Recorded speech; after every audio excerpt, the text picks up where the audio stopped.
मुनिश्री प्रमाण सागर जी महाराज का विश्वविख्यात कार्यक्रम शंका समाधान में कई बड़े मुद्दे उठते हैं।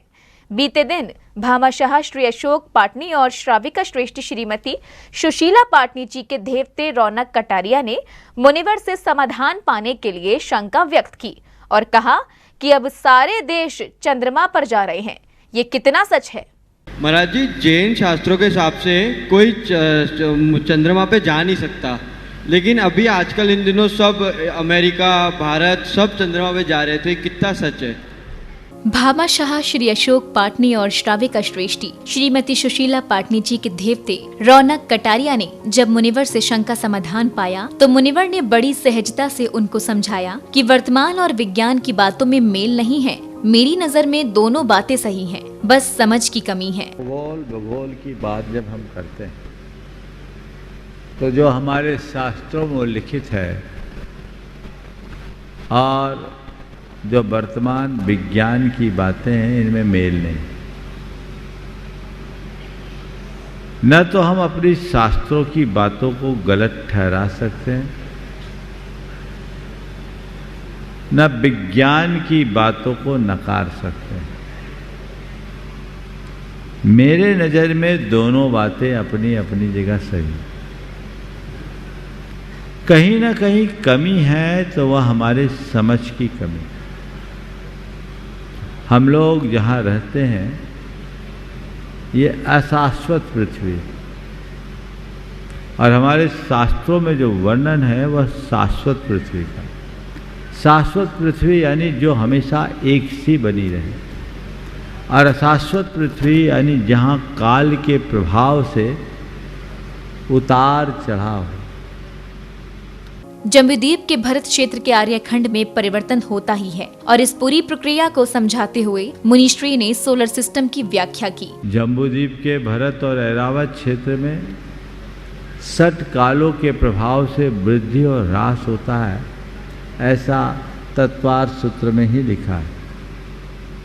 और वह वृद्धि ह्रास भी संपूर्ण जम्बूद्वीप में नहीं, जम्बूद्वीप के संपूर्ण भरत क्षेत्र में नहीं, अपितु भरत क्षेत्र के आर्यखंड में। ऐसा वर्णन आता है कि ये धरती जब भोग भूमि से कर्म भूमि की ओर परिवर्तित होने को हुई तो भोग भूमि के समय धरती एकदम फ्लैट थी, कोई पर्वत नहीं, नदी नहीं, कुछ नहीं था। ये एक योजन अचानक ऊपर उठ गए। अब धरती जब एक योजन अचानक उठी और आर्यखंड, छोटा मोटा टुकड़ा नहीं, पूरा आर्यखंड, जिसे हम वर्तमान यूनिवर्स के रूप में कह सकते हैं, वो एक योजन ऊपर उठा तो ऐसा तो नहीं कि तस्तरी की तरह उड़ गया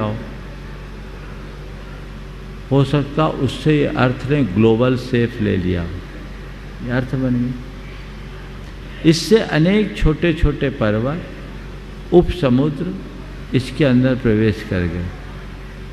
इसके कारण इसका शेष जम्बूद्वीप से कनेक्शन कट गया।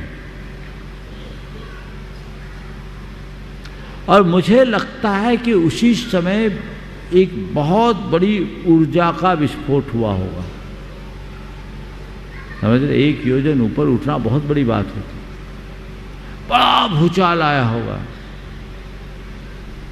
तो उस समय हो सकते ये सारे प्लैनेट्स बन गए हों। मैं केवल एक चिंतनात्मक बात कह रहा हूँ, शास्त्र में ऐसा कहीं नहीं लिखा, पर ऐसी संभावना मुझे दिखती है।